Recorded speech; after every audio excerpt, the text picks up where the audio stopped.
Chers amis, bonsoir. Merci d'être là encore ce lundi pour cette autre édition de l'Heure de Solution sur ma page Facebook, Apôtre Tate Samuel. Pendant ces 60 minutes, n'est-ce pas, nous répondrons aux courriers qui nous ont été adressés et vous serez certainement bénis. Ce programme est sous la couverture du sang de Jésus et c'est le Saint-Esprit qui le conduit. Premier courrier, s'il vous plaît. Bonjour, apôtre. J'aurais tant souhaité ne jamais me retrouver dans cette situation qui me pousse à vous écrire. Voilà seulement 9 mois que je me suis marié, mais je suis tellement dégoûté de la femme pour laquelle je pouvais tout sacrifier il y a 1 an. Nous sommes tous les deux chrétiens. Aidez-moi à m'en sortir, car ma femme s'étant rendue compte est très malheureuse. Charlie. Charlie. Alors, ne croyons pas que c'est parce que nous sommes chrétiens que nous ne ferons pas face aux défis de la vie, à certaines souffrances, à certaines douleurs. Oui. Et vous savez, quand le Seigneur nous promet telle ou telle chose, il ne nous dit pas par quelles étapes nous devons passer. C'est pourquoi les chrétiens doivent être préparés, ah oui, préparés à affronter les différentes étapes incontournables pour accomplir la volonté de Dieu. Et cela dans tous les domaines de leur vie. Charlie, il y a 1 an encore, il pouvait tout sacrifier pour celle qui est devenue son épouse. Mais il ne comprend pas. Il ne comprend pas. Il ne comprend pas ce qui leur est arrivé. Vous savez, mon expérience dans ce ministère de délivrance m'amène aujourd'hui, et d'ailleurs, je l'ai si bien énoncé dans mon ouvrage « Source de malheur », n'est-ce pas, quand au 2e chapitre, j'insiste sur la nécessité de rechercher la cause. Le plus souvent, on croit que le problème est ailleurs. Le problème, c'est l'autre. Oh, je me rappelle encore, n'est-ce pas, en classe de seconde, le premier sujet de dissertation que nous avions eu, c'était de commenter une pensée, celle d'un célèbre écrivain, Mongo Betty, dans une de ses œuvres appelée Ville cruelle. Ah oui, parce que dans cette œuvre, il disait, chaque fois qu'il t'arrive un malheur, cherche-en la cause en toi-même. D'abord en toi-même, car nous portons en nous les causes de nos malheurs. Même si je ne suis pas totalement d'accord vers la fin, n'est-ce pas, de sa pensée, mais c'est le conseil que je donne aux gens. C'est le conseil que je leur donne. Croyez-moi, dans au moins 75% des cas, celui qui estime être la victime est la source des problèmes, est la cause. Mais ne sachant pas, il se dit, mais tiens, c'est pas possible, je ne peux pas avoir tel ou tel problème. Alors, il y a des gens qui ne vont pas connaître certaines difficultés jusqu'à ce qu'ils se marient. Parce que leurs limites, leurs vraies limites sont attachées au mariage. Le jour dont ils brisent cette barrière hostile à sa percée, hostile, n'est-ce pas, à sa prospérité, alors les esprits-là qui gardaient cette barrière, qui ont été surpris, vont réagir. Il y aura des représailles. C'est pourquoi quand les gens louent Dieu, le célèbrent pour ce qu'il a fait, je leur demande aussi de demeurer concentrés. Parce que les représailles sont des surprises désagréables. Vous risquez de dire que ce n'était même pas Dieu qui vous avait donné ce miracle. Tout simplement parce que vous n'avez pas été préparé, ou alors vous ne vous êtes pas préparé, vous n'avez pas compris dans quelle arène vous évoluez, Vous ne connaissez pas vos origines. Vous ignorez les différentes influences que vous avez connues pendant votre parcours. C'est pourquoi j'insiste, n'est-ce pas, sur la cartographie spirituelle. Dans mon ouvrage Terre, Terre, Terre, je parle de 4 types de terre. La terre ancestrale, la terre natale, la terre d'accueil, la terre d'alliance. Écoutez-moi, vos problèmes se trouvent au moins dans l'une de ces terres. Ah oui, c'est pourquoi j'ai toujours insisté sur la nécessité de rechercher la cause. Commençons avec un exemple tiré de 1 Chronique chapitre 4. 1 Chronique chapitre 4, mon Dieu, mon roi, Jésus-Christ de Nazareth. 1 Chronique chapitre 4, il s'agit là, n'est-ce pas, d'un jeune homme affligé et qui crie à Dieu. 1 Chronique chapitre 4, prenons les versets 9 et 10. Jabez était plus considéré que ses frères. Sa mère lui donna le nom de Jabez en disant « C'est parce que je l'ai enfanté avec douleur ». Jabez invoqua le Dieu d'Israël en disant « Si tu me bénis et que tu étendes mes limites, si ta main est avec moi et si tu me préserves du malheur, en sorte que je ne sois pas dans la souffrance. » Et Dieu accorda ce qu'il avait demandé. Oh! Dans ce verset, notamment le verset 9, mon Dieu, mon roi, ce verset commence par « Jabez était plus considéré que ses frères ». Alors, s'il était plus considéré que ses frères, c'est qu'il avait certains atouts que ses frères n'avaient pas, des talents qu'ils n'avaient pas, des dons qu'ils n'avaient pas. Peut-être qu'il était même plus beau qu'eux. Oui. Mais, dans un domaine de sa vie, Jabez souffrait. Et Jabez a compris que le nom qu'on lui a donné est un nom qui portait, n'est-ce pas, la semence de la condamnation. Ah oui.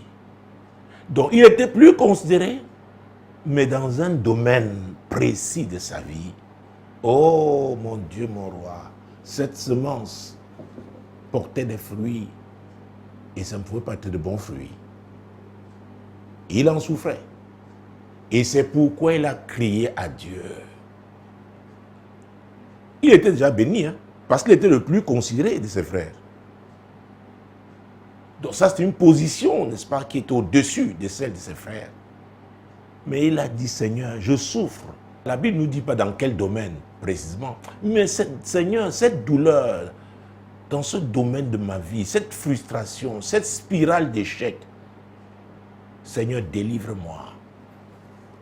Seigneur, délivre-moi. Peut-être jusque-là, Charlie, tout a été merveilleux avec toi. Ça a toujours marché. Tu ne savais pas que dans le domaine du mariage, il y avait un problème. Il a fallu donc que tu te maries pour qu'effectivement ça se manifeste.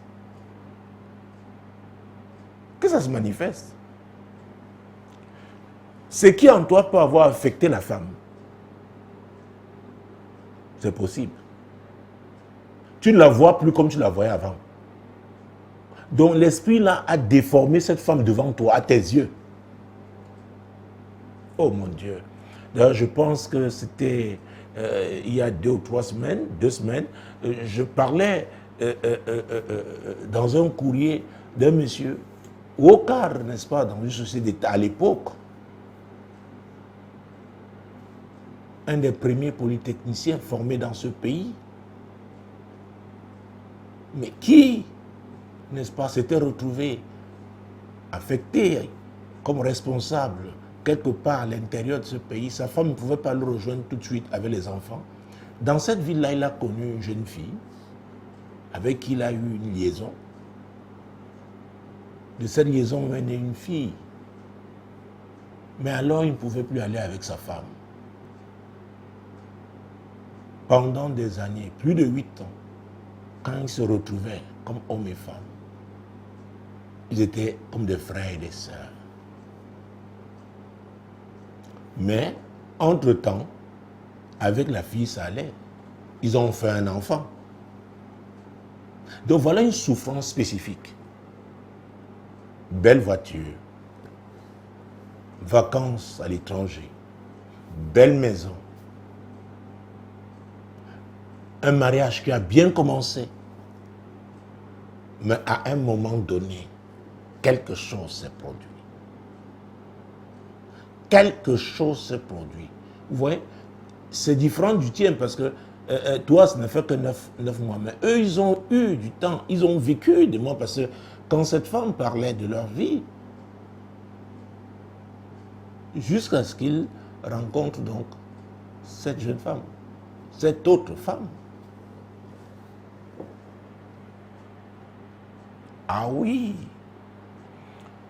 j'ai eu affaire, mon Dieu, mon roi, à quelqu'un qui, son mariage a été un désastre. Pourquoi? Parce qu'il avait brisé brutalement le cœur d'une fille.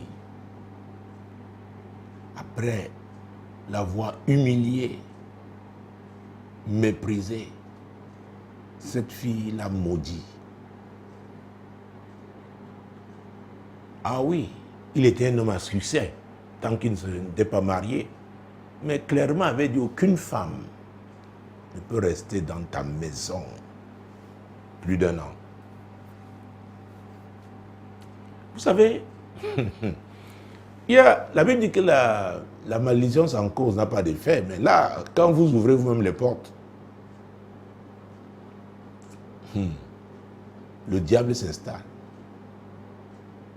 Parce que vous avez été son serviteur à un moment donné pour heurter, pour blesser, pour humilier d'autres personnes.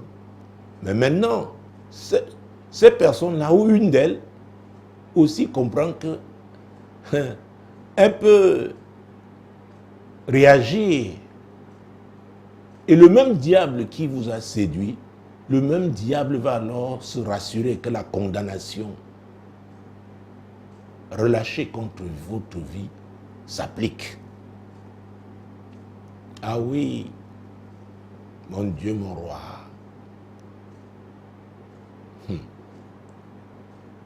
Dans ce moment de souffrance, il a des visions, il voit la fille. Mon Dieu, mon roi. Il est troublé. Alors qu'il avait fait un mariage. Tout le monde, oh, un bel homme, une belle femme, mon Dieu. Beau cadeau, mais la malédiction. La malédiction. Et chaque femme partait. Nous revenons à la cause. Nous revenons à la cause. Ah oui. Donc, directement, ne pense pas à la femme, pense à toi-même. Et maintenant, parce que vous êtes chrétien, ensemble, accordez-vous, priez pour que Dieu vous révèle la cause. Et là, il faudra être sincère. Parce que ça peut concerner aussi la femme. On ne doit pas cacher. De toute façon, quand on est dans le mariage, vous essayez d'être malhonnête, c'est contre vous-même. C'est pourquoi j'aime toujours citer Somme 127, verset 1, parce que la Bible dit que si l'Éternel ne bâtit la maison, et ça c'est très important, prenons ce verset 1 du Somme 127. Si l'Éternel ne bâtit la maison, ceux qui la bâtissent travaillent en vain. Si l'Éternel ne garde la ville, celui qui la garde veille en vain. Ah, c'est pourquoi, même si on peut se réjouir du fait que la Bible est dit dans Proverbe 18, 22 que celui qui trouve une femme a trouvé le bonheur. C'est une grâce qu'il obtient de l'Éternel. Oh, magnifique. Mais il y a des combats que nous devons mener. Avec quelqu'un qui, on peut l'appeler comme l'apôtre, et j'allais même dire le pionnier du ministère de délivrance en Afrique et dans le monde. Parce que les révélations que cet homme a eues, j'ai eu l'opportunité en 2004 de rendre ministère avec lui à un moment où Dieu l'avait particulièrement visité. Mon Dieu, mon roi. Il nous a raconté, n'est-ce pas, l'histoire d'un jeune couple établi aux États-Unis, ayant réussi là-bas. Ils se sont rencontrés aux États-Unis. Ils ont décidé de venir se marier au Nigeria. Dans la région de sa femme, le mariage doit se faire dans le village de la femme. Il n'y a pas de problème. Alors, les amis qui les ont accompagnés, venant des États-Unis, d'Angleterre, etc., il y en a même d'Australie, c'était quelque chose d'extraordinaire. Et la famille, la fille n'était pas n'importe quelle famille, c'est une famille, son père était un grand notable du village et avait réussi, n'est-ce pas, dans les affaires en ville. Donc, il leur a confié sa vie là. Après la fête et tout, ils sont rentrés donc, on les a accompagnés. Mon Dieu, maison grande, somptueux jardin, mon Dieu, mon roi. Ils sont entrés, il y a des gardiens, il y a tout. Vraiment, c'est comme le paradis dans un village africain. C'est l'homme qui a raconté cette histoire.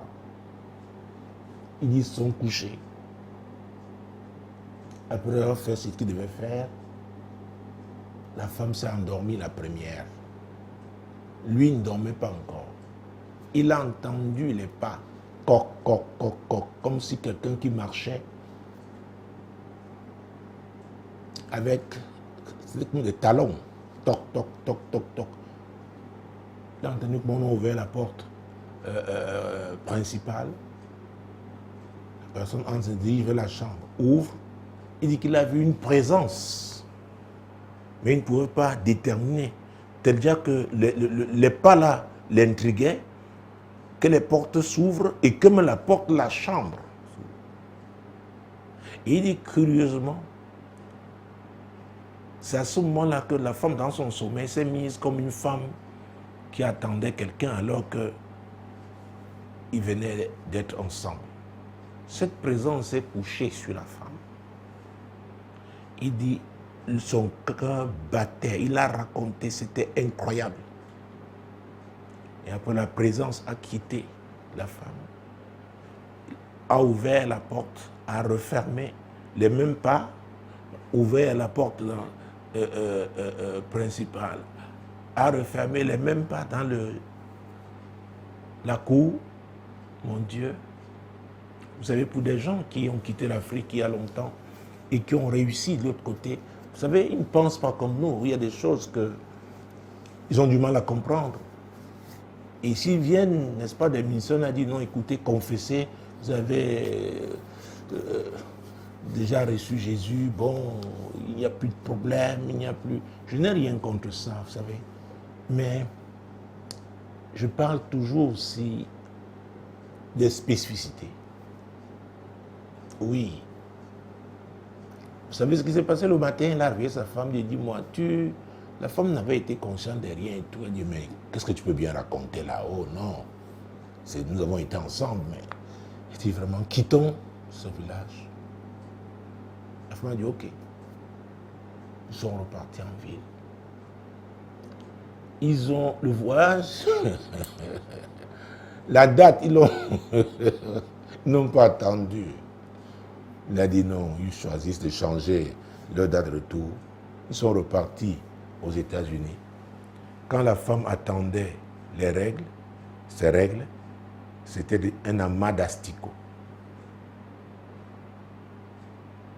Alors à l'époque, j'avais crié, mon Dieu, mais j'ai eu ça dans le ministère 2 fois. Et même, on m'a encore raconté qu'il y a une ici, qu'il a eu, je crois, il y a 1 an ou 2 ans. Ah oui. J'étais en train de rendre ministère à l'époque, nous étions sur l'autre site. À la fin de la nuit de prière, Dieu me dit, écoutez, avant que je me fasse la prière de clôture, Dieu dit qu'il y a une femme ici. Dieu m'a dit de dire, et c'est ce que j'ai dit, il y a une femme ici, tu seras surprise de ce que tu trouveras au fond de ton sous-vêtement. Ça va t'effrayer. Ce sera un amas d'asticots. Écoutez, Après avoir relâché la parole, c'est comme si je me reprenais là. Je me dis, attends, qu'est-ce que je viens de dire? Bon, nous sommes partis. Une des femmes arrivée chez elle voulait se mettre sous la, n'est-ce pas, la douche. Et effectivement, c'était un amas d'asticots. La deuxième fois, toujours dans cette salle à l'époque, en pleine nuit de prière, je dis, cette présence-là, tu veux troubler, te libère aujourd'hui. J'ai dit ici. Or, il y a la femme d'un des pasteurs qui était en visite, qui était de passage, qui a senti quelque chose vers bouger, n'est-ce pas, dans son sous-vêtement. Elle a couru dans les toilettes. Elle y est restée pendant plus de 30 minutes. La réunion se poursuivait parce qu'après, c'est son mari qui va me dire qu'il est donc allé vers les toilettes. Il demande, hé, chérie. Et il demande, tu es seul? Il dit oui. Et là-bas, nous avions des toilettes. Les murs n'allaient pas jusqu'à la toiture. Donc, elle a ouvert parce qu'elle ne savait pas comment sortir. Elle était estomaquée. Le mari a crié, ouais. Et j'étais dans la salle, j'ai continué de prier. Je ne savais pas ce qui se passait. Un salle d'eau. Donc, Charlie, il y a des choses qu'on ne peut pas expliquer si on est un cartésien. Il y a des choses qui relèvent du surnaturel. La sorcellerie est réelle. Les malédictions aussi existent. Ah oui. Je me souviens de l'histoire de cette femme. Elle sentait comme une cloche dans son ventre. Ton, ton, ton, ton. Et il n'y avait qu'elle. Le jour là, c'était un dimanche après-midi. Dieu donne une parole. Et ça, les paroles de connaissance, mon Dieu. Elle est tombée. Elle a attendu 3 semaines, elle n'avait plus rien. Cela me dit, vraiment, j'ai porté ça. J'avais ça dans mon ventre. Ah oui. Donc Charlie, le diable, c'est lui qui est en train de se manifester comme ça. Et cette femme, c'est ta femme. Vous devez l'affronter. Vous devez. Commencer par rechercher la cause. C'est très, très important. Ah oui.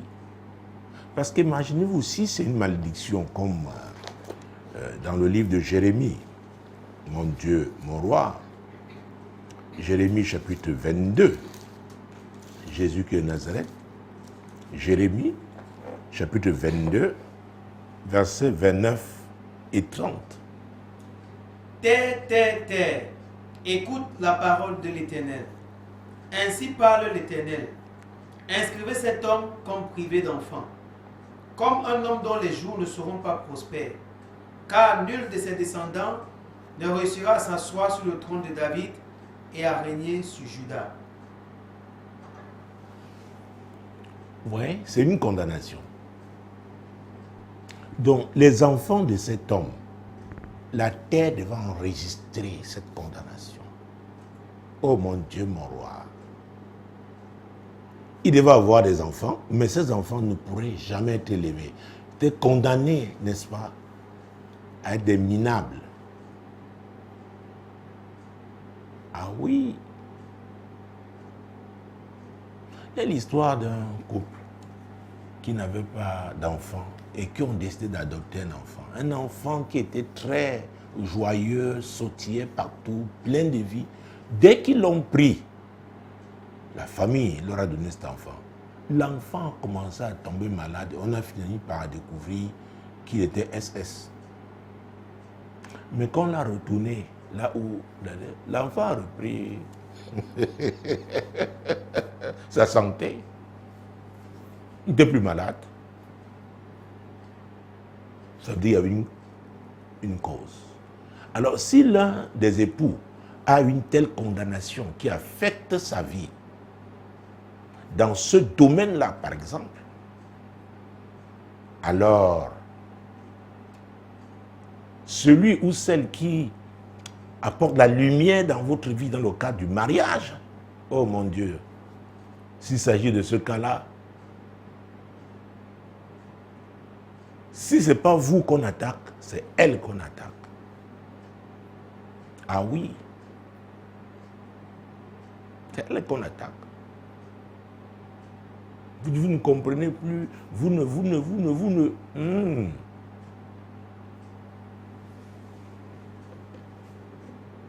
Mais Jésus a payé le prix à la croix du Calvaire.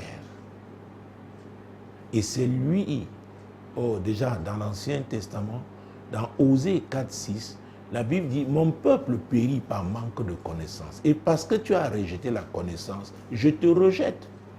Donc la connaissance, je l'ai mise à ta disposition, mais tu l'as méprisée. Tu l'as méprisée. Ton problème là a une solution. Ton problème là, oui, vous pouvez avoir la victoire. Parce que là, il s'agit d'un couple. Et Charlie dit qu'il est tellement mal parce que sa femme a réalisé. Vous savez? Donc, c'est compliqué. Mais écoutez, vous pouvez voir un homme qui chérissait une femme avant le mariage. Dès qu'il entre, il devient subitement violent. Il ne veut plus la voir. Il y a quelque chose. Et si c'est la condamnation qui est sur la femme, quand il la regarde, il peut voir un de ces gorilles. Oh, je parle de gorilles. Une maman ici qui, dans cette église, si elle suit ce programme en ce moment, elle va certainement se souvenir de l'histoire de cette femme le jour. Parce que cette femme, déjà, avait fait une manifestation tellement violente en salle. Dieu m'a dit, non, rappelle-la. À la fin, il dit, appelle-la encore. Quand elle est arrivée, j'ai regardé ses yeux, j'ai dit, appelez-moi. Et cette maman, elle est forte et elle sait comment bloquer les gens. À un moment donné, c'est un gorille qui a bondi. Dieu me dit, l'esprit de gorille là, affronte. J'ai dit, je te frappe. Elle est retombée. Mais le gorille est très violent. Il peut utiliser les pierres même pour combattre. Ah oui, les branches d'arbres.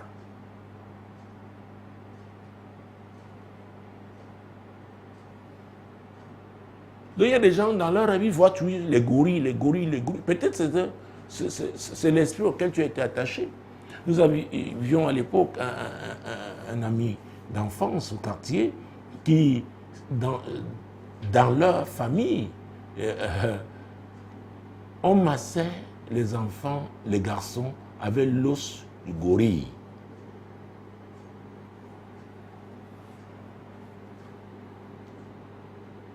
Et croyez-moi, tous étaient de bons footballeurs. Alors tu croisais le pied avec l'un d'eux. Tu devais sentir.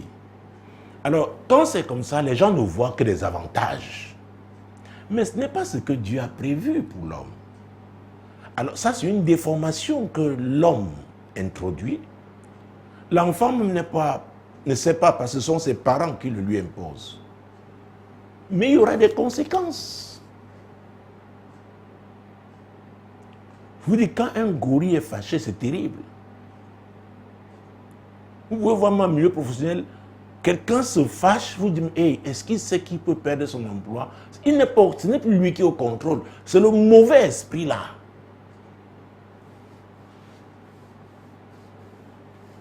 L'instant de faire, n'est-ce pas, le désordre requis pour son licenciement. Et c'est quand le licencié qui met les mains sur la tête. Il dit, ouais, je ne sais pas. Et parfois, vous voyez des gens qui vous disent que ça m'arrive toujours. Il y a un problème. Il y a un problème. Alors quand ça vient de la femme, ça peut être un chat. Et ça, c'est courant. Le chat. Oh, le chat. Il y a le serpent, c'est le premier. Le deuxième, le chat, oui. Oh, vous voyez un homme, il fuit le lit. Dans son sommeil, il n'est pas... Vous voyez, il dort vraiment. Mais il fuit la femme. Va au bout du lit. Il y a un homme qui était tombé. C'est quand il est tombé, c'est l'esprit du chat. Ou alors le serpent, là, quand il se manifeste, l'homme est fatigué.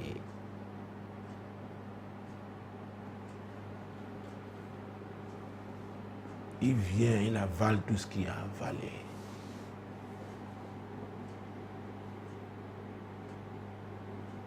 Ah oui, le serpent. Il aspire, il engloutit. Oh.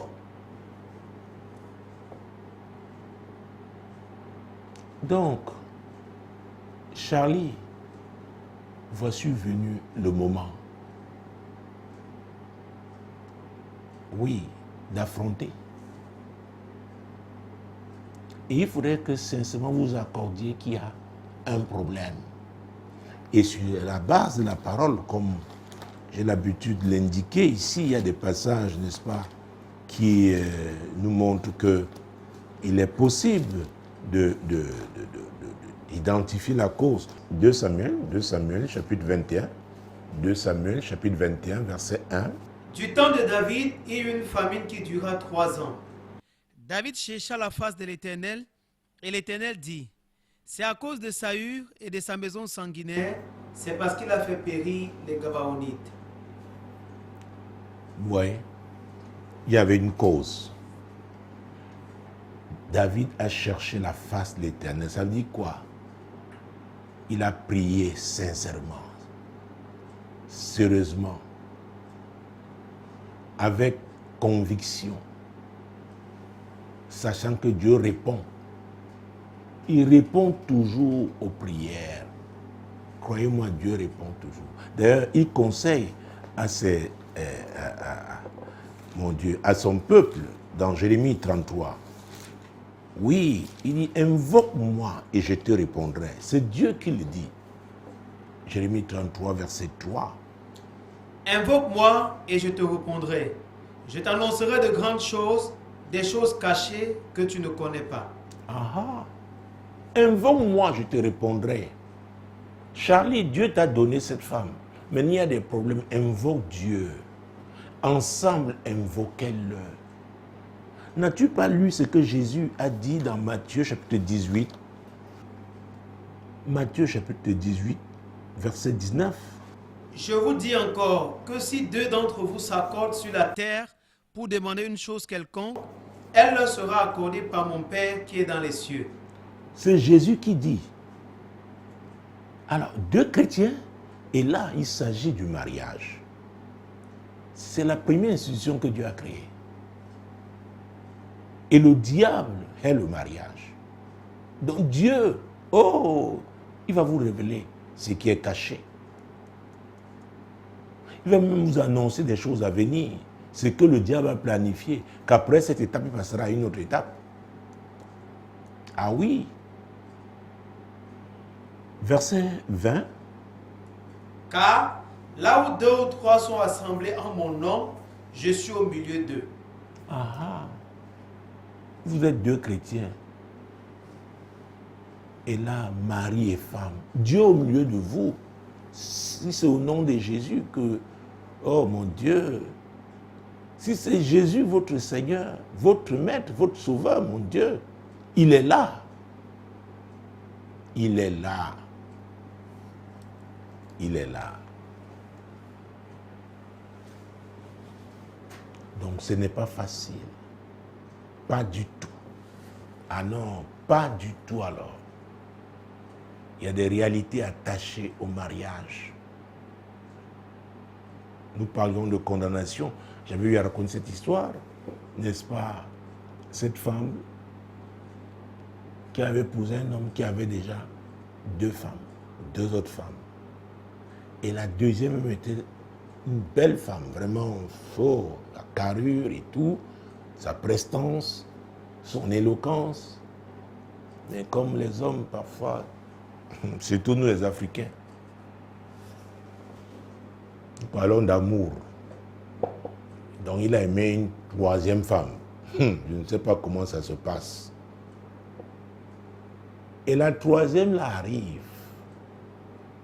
Avec sa jeunesse, elle regarde. Elle dit à l'homme de faire partie la deuxième, qui venait de faire un enfant. La deuxième a dit, Oko, laissez-moi au moins sevrer cet enfant. Comment là maintenant, avec tout ce que j'ai connu comme problème avec cette grossesse, la troisième là a dit à son mari, parce que pour elle, ce n'était pas leur mari, elle croyait qu'elle était sur le toit du monde. Elle a dit, fais la partie ou alors je m'en vais. Il a décidé de faire partie la deuxième femme avec son bébé. Or, cette femme en partant, elle a secoué ses pieds. Elle a dit, comme je sors avec cet enfant, qui est une fille, c'est comme ça, toutes les filles que cette femme fera dans ce mariage, oh, elles ne resteront pas dans la maison d'un homme. Je vous dis, il y a des déclarations qui sont puissantes, que le ciel enregistre. Ah oui, que Dieu enregistre. Cette femme a eu 9 filles. Oh mon Dieu, les 9 sont sortis, les 9 sont mariés, mais on les a répudiées toutes.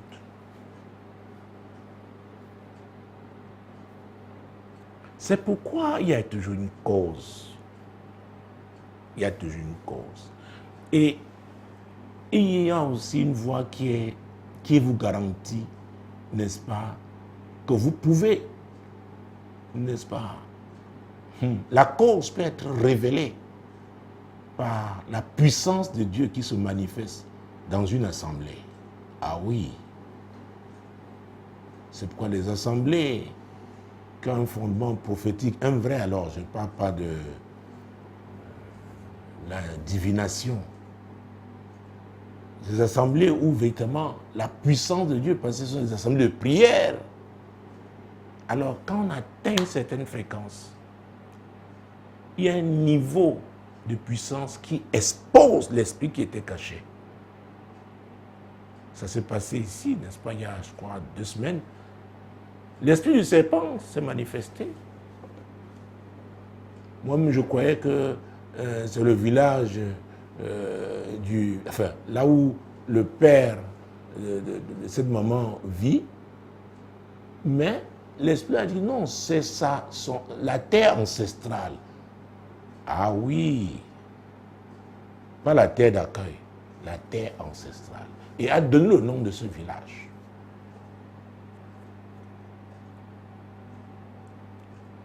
Et c'est un village de sirènes, croyez-moi. Donc c'est le serpent qui trouble une femme qui a plus de 50 ans, qui a fait des enfants. Le serpent. Le serpent. Donc, quand nous avons affaire à l'esprit du serpent dans une famille, l'esprit de chat, Jésus-Christ de Nazareth, mon Dieu, mon roi. C'est compliqué dans le cas du mariage. Mais Jésus a vaincu. Il faut lui faire confiance.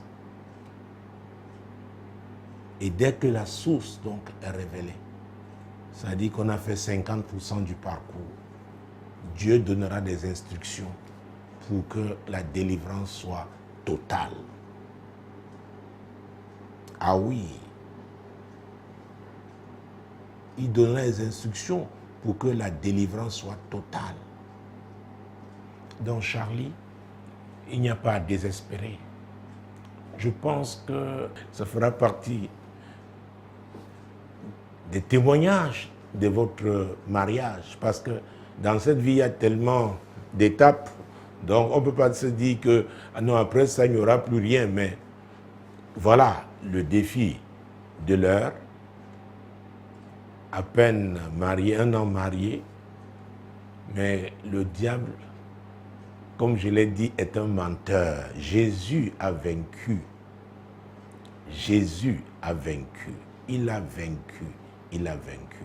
C'est pourquoi nous ne devons pas jeter l'éponge, n'est-ce pas? Quand les partis s'aiment, les partis veulent continuer vêtement de vivre ensemble en honorant le Seigneur dans leur mariage. Parce que c'est très important.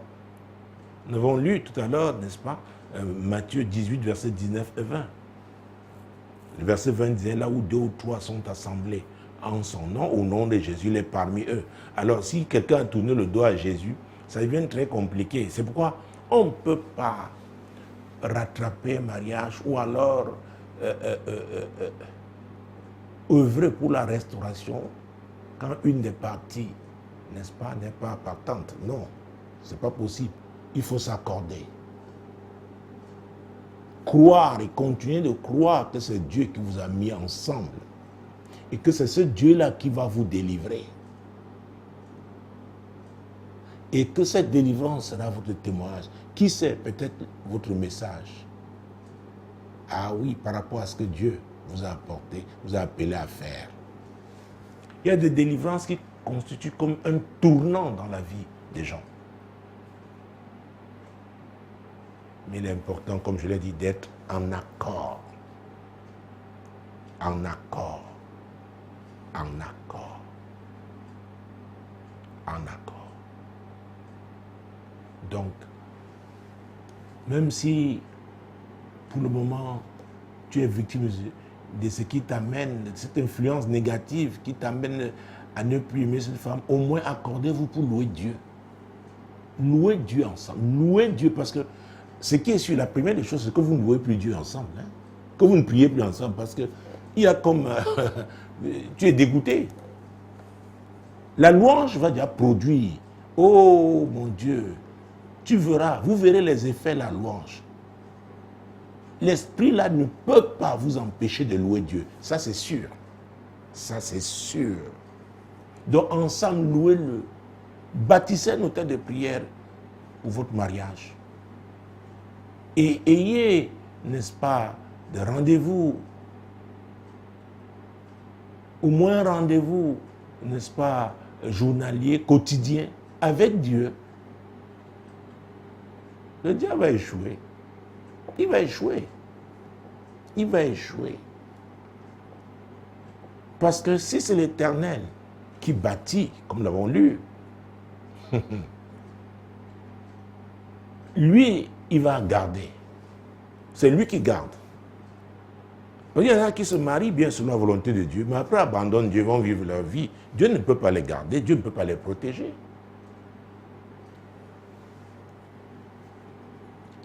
Donc, tenez bon. Je vous encourage véritablement à rester unis et à affronter le destructeur au nom de Jésus. Et la victoire est acquise. Ah oui, elle est acquise. Elle est acquise. Je voudrais que nous prions, chers amis, pour Charlie. C'est très important. Charlie a rêvé, comme tous les hommes normaux, n'est-ce pas, sa femme aussi, comme toutes les femmes normales, de vivre une vie de bonheur. Ce qui est arrivé là n'est pas de Dieu. Intercédons pour cela au nom de Jésus. Père, au nom de Jésus, nous prions pour Charlie. Et nous prions même d'ailleurs pour tous ceux qui se retrouvent dans cette même situation. Même s'ils ont déjà 10 ans de mariage et qu'aujourd'hui, ça se produit comme ça, c'est le diable. Prions afin que Dieu intervienne au nom de Jésus. Seigneur, nous prions, prenons Charlie comme point de contact. C'est toi qui as dit que le voleur ne vient que pour voler, égorger et détruire. Mais toi, tu es venu pour que nous ayons la vie. Nous l'ayons même en abondance. Seigneur, nous dénonçons, Seigneur, le destructeur qui est entré dans le mariage de Charlie et qui est entré dans le mariage d'un certain nombre de nos amis, nos proches. dans le cas, le détruire.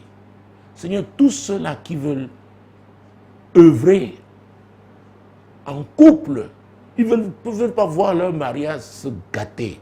Seigneur, parce qu'ils crient à toi, parce qu'ils espèrent en toi, parce que c'est toi qui es le fondement de ce mariage. Oh Dieu, interviens. Interviens, oh Dieu, au nom puissant de Jésus. Seigneur, interviens. Tu es Dieu.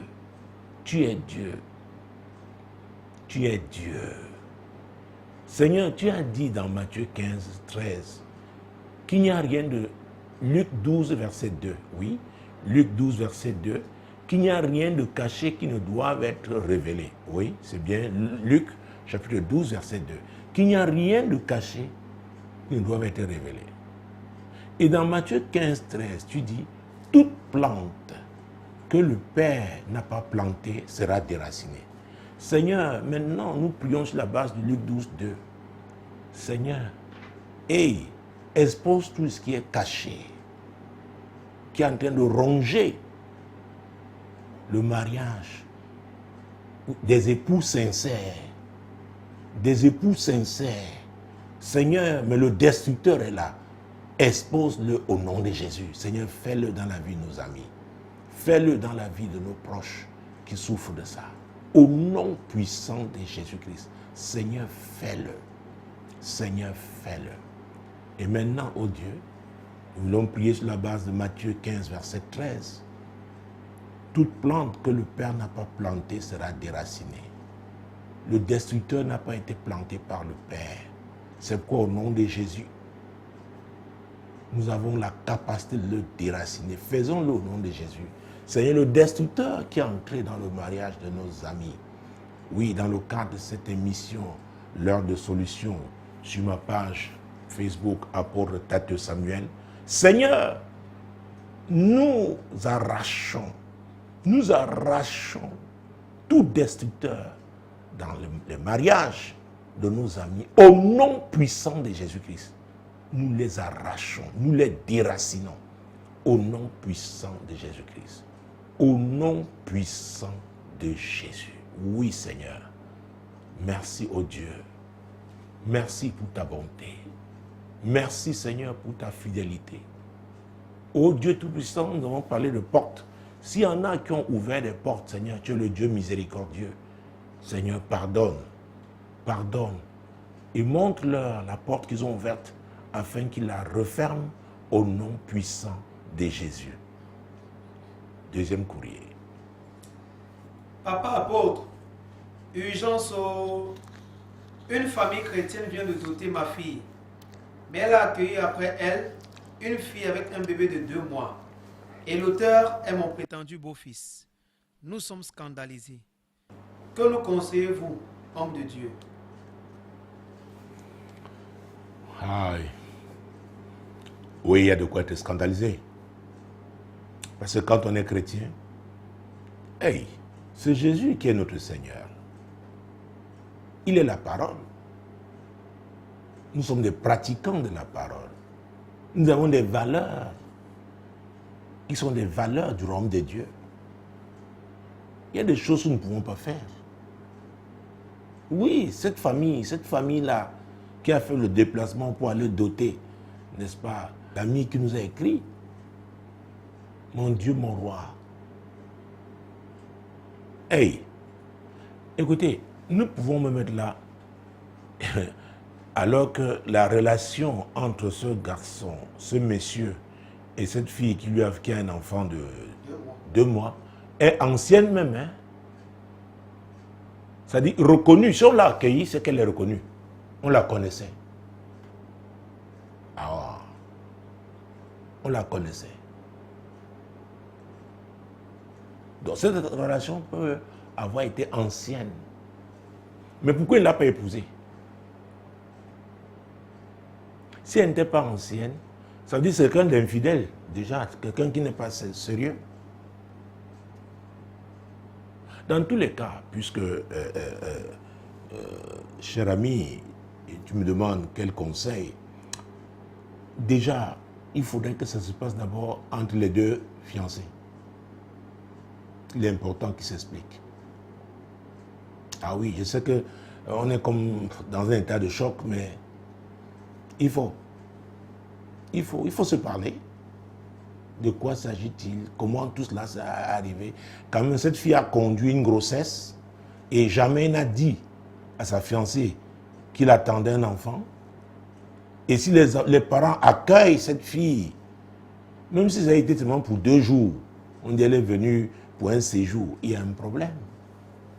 Il y a un problème, il y a un problème, il y a un problème. Ah oui. Donc ils doivent parler. Ils doivent parler. Donc ta fille doit parler avec son fiancé. Ah oui.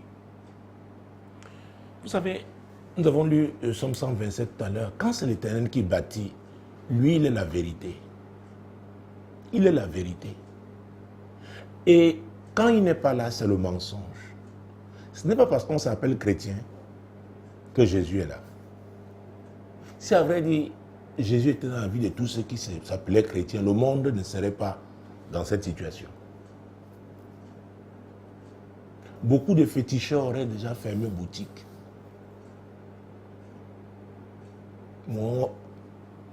On sait aujourd'hui qu'il y a même des magiciens assis à l'église, établis même comme anciens. Donc dire qu'on est chrétien, ça ne veut rien dire. Jésus avait dit, si vous m'aimez, gardez mes commandements. Ah oui.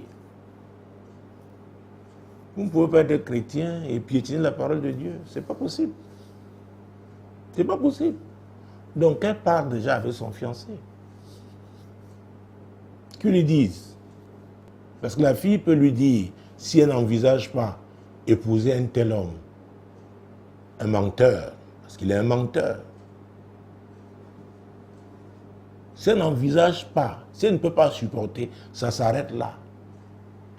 Et en ce moment-là, vous voyez comment rembourser la dot. Et si ça ne se passe pas bien entre les deux, c'est-à-dire qu'il n'y a pas une communication sérieuse, il y a une deuxième étape, vous rencontrez la famille. Maintenant, vous décidez d'aller rencontrer cette famille. Parce que cette famille est venue chez vous pour doter la fille. Parce que le plus souvent, c'est chez les parents de la fille que la dot se passe. Maintenant, vous allez chez eux. Vous leur dites, vous avez appris des choses maintenant. Vous voulez savoir quelle est la suite. Qu'est-ce qu'ils pensent eux-mêmes de ça? Et si c'est le genre de famille, vous dites, vous savez, ce sont les enfants, ça peut arriver, ça peut. Déjà, vous avez parlé à votre fille, vous connaissez la position de votre fille. Si votre fille est intransigeante, que ça ne peut pas se passer comme ça, alors le conseil que moi je vous donne, c'est que là, vous devez être ferme. Ah, c'est très important. La Bible dit, ceux qui connaîtront leur Dieu agiront avec fermeté. Il faut envisager le remboursement de la dot. Vous savez, c'est la fondation, le fondement qui tient l'édifice. Dans Somme chapitre 11, verset 3, Somme chapitre 11,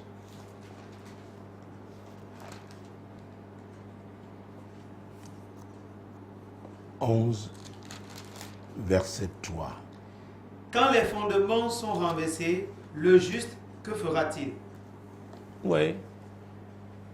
On vous connaît comme un juste, vous avez opéré comme un juste. Dieu même dit oui, vous êtes injuste. Mais si, pour une raison ou pour une autre, même un concours de circonstances et que votre fondement est renversé, Jésus n'est plus là, vous ne pouvez plus rien.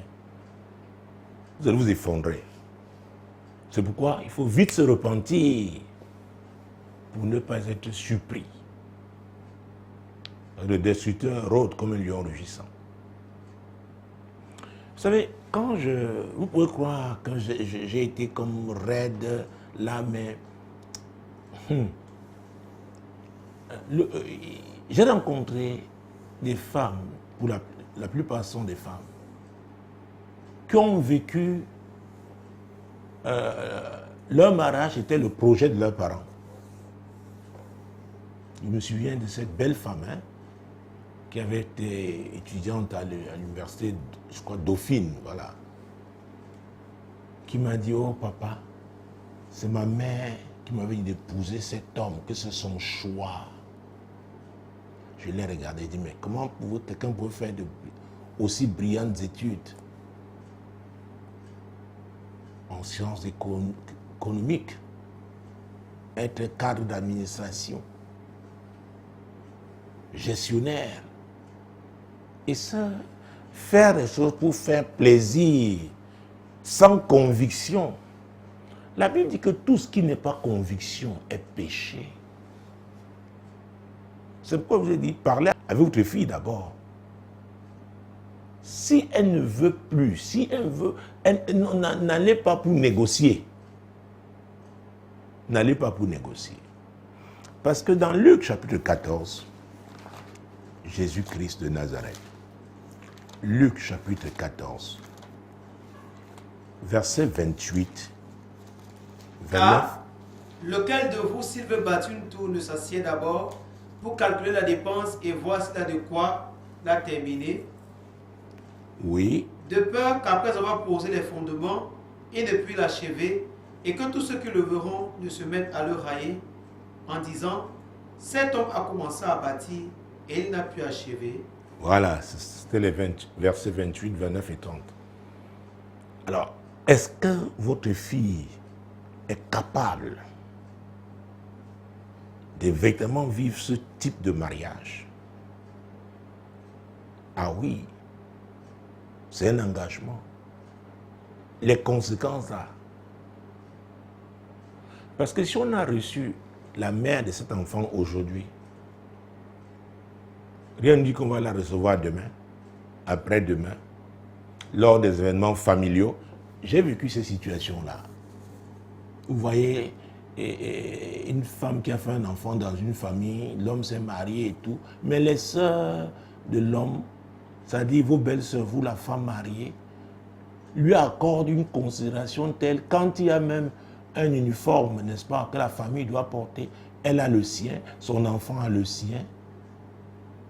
Et comme ce que j'ai dit se passe souvent du côté de l'ouest du Cameroun, si c'est un événement malheureux comme un deuil, on dit oui, elle a sa maison de deuil, elle a ses gens, oui, qui viennent.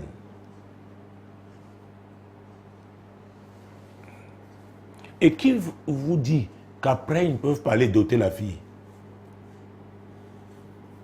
Même si ils ne font pas l'acte de mariage, s'ils ne vont pas devant monsieur l'officier d'état civil. Parce que pour la plupart des femmes aujourd'hui, ça ne les gêne plus. Hein. Elle dira, pourvu que ce soit reconnu.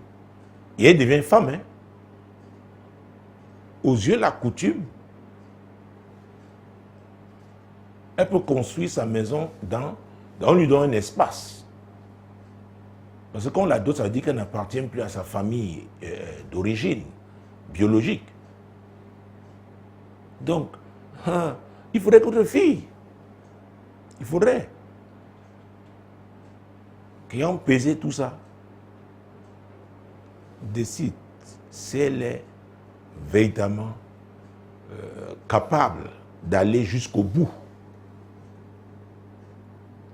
Ah oui, parce que parmi vous, il peut y avoir des gens qui peuvent l'influencer. Écoute, on a mangé, on a bu, vraiment, tu sais, ça arrive, ça. Hey, ok, je n'ai rien contre ça, mais j'ai dit, il faut assumer. Il faut assumer. Il faut assumer. Mais ce que je n'aime pas, c'est le mensonge.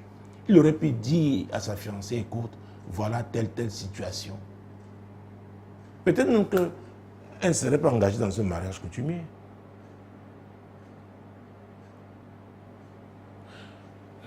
L'apôtre Paul nous a dit quelque chose dans 1 Corinthiens chapitre 10, verset 31.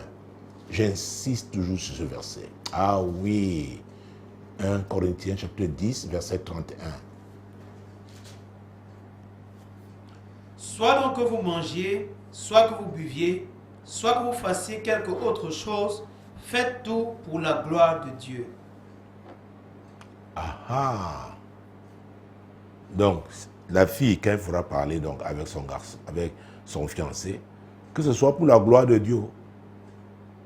Si c'est vous qui devez intervenir, rencontrer sa famille, que ce soit pour la gloire de Dieu, pas pour vos intérêts égoïstes.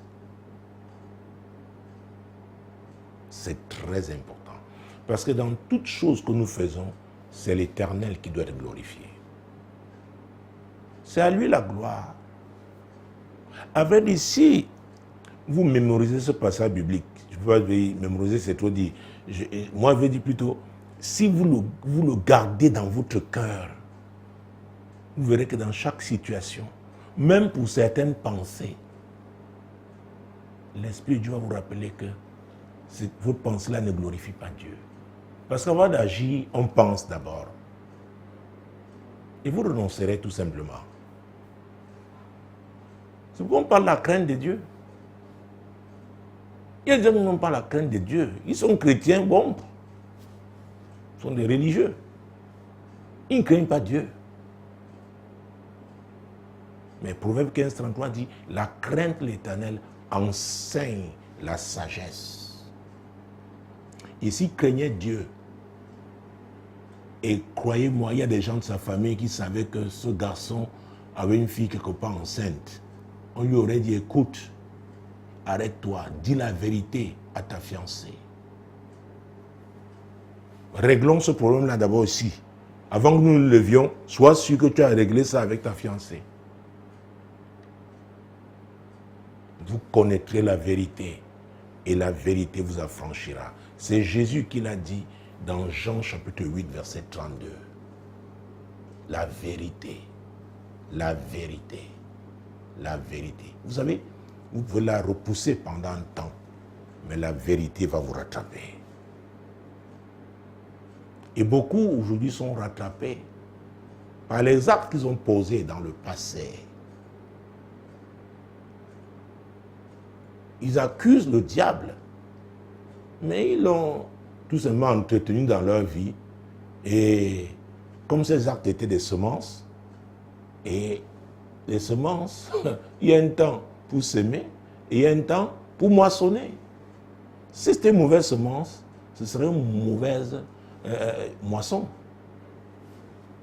Donc, s'il vous plaît, pour tous ceux qui nous regardent, des jeunes gens qui assurent au mariage, oh, je suis arrivé à la fin de ce programme, choisissez la vérité et vous réussirez. Merci, cher ami, d'avoir été là. Le prochain rendez-vous, c'est lundi prochain, lorsqu'il sera 21h. Shalom. Shalom. Shalom.